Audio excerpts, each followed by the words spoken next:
అనుమానం వచ్చిన వెంటనే పోలీసులకు సమాచారం ఇచ్చారు. ఘటనా స్థలానికి చేరుకున్న శ్రీశైలం పోలీసులు బాంబు స్క్వాడ్ సిబ్బంది సంచిని తనిఖీ చేసి అందులో బుల్లెట్లు ఉన్నట్లు గుర్తించారు. సంచిలో 9 పెద్దవి 4 చిన్న బుల్లెట్లు స్వాధీనం చేసుకున్నారు. మరో 4 బాంబులను కూడా గుర్తించారు. వాటిని స్వాధీనం చేసుకుని స్థానిక పోలీస్ స్టేషన్ కు తరలించారు. సంచిలో బుల్లెట్లు ఎవరు వదిలి వెళ్లి ఉంటారనే కోణంలో శ్రీశైలం పోలీసులు దర్యాప్తు చేపట్టారు. శ్రీశైల క్షేత్రంలో దేవస్థానానికి చెందిన సీసీ కెమెరాలను పరిశీలిస్తున్నారు.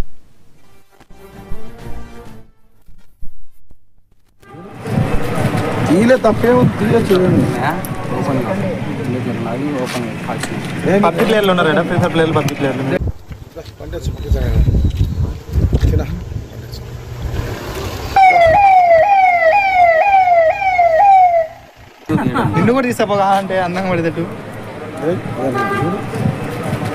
తప్పే చూడండి.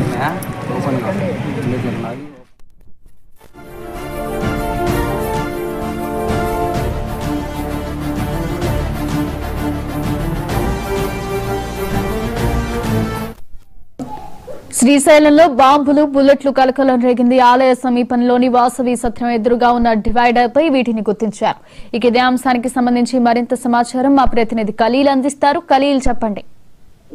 ప్రముఖ పుణ్యక్షేత్రమైన శ్రీశైలం పరిసర ప్రాంతాల దగ్గర ఏదైతే ఉందో వాసవి సత్రం దగ్గర ఇవాళ ఉదయం కొంతమంది పారిశుద్ధ్య కార్మికులంతా కూడా అక్కడ క్లీన్ చేస్తున్న సమయంలో ఒకసారిగా ఒక కవర్ కనిపించడం పారిశుద్ధ్య కార్మికులు వాటి అందులో వచ్చేసి చూడగా అందులో దాదాపు వచ్చేసి బుల్లెట్లు అలాగే వచ్చేసి బాంబులు కూడా కనిపించడంతో ఒకసారిగా పారిశుద్ధ్య కార్మికులంతా కూడా అవాకైన పరిస్థితి ఏర్పడింది. ఈ నేపథ్యంలో ఈ క్రమంలో ఇమ్మీడియట్ గా అక్కడ ఉన్న ఏదైతే ఉందో అధికారులకు అదేవిధంగా పోలీసులకు సమాచారం ఇవ్వడంతో అక్కడికి రావడం జరిగింది. పూర్తిగా ఏదైతే ఉందో దాదాపుగా ఎర్ర కవర్ లో దాదాపుగా వచ్చేసి ఏదైతే ఉందో వాసవి సత్రం వెనుక భాగంలో క్లీన్ చేస్తున్న సమయంలోనే ఈ ఏదైతే ఉంది కవర్ కనిపించిందని చెప్పేసి అక్కడ ఉన్న స్థానికులు చెప్తున్న పరిస్థితి ఉంది.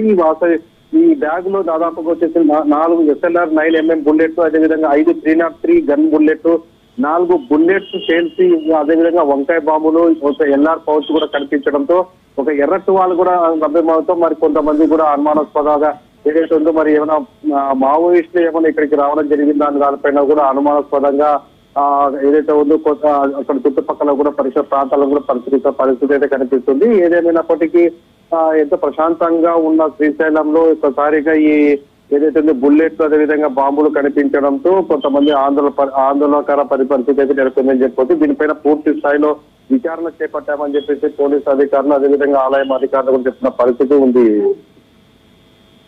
Thank you Khaleel.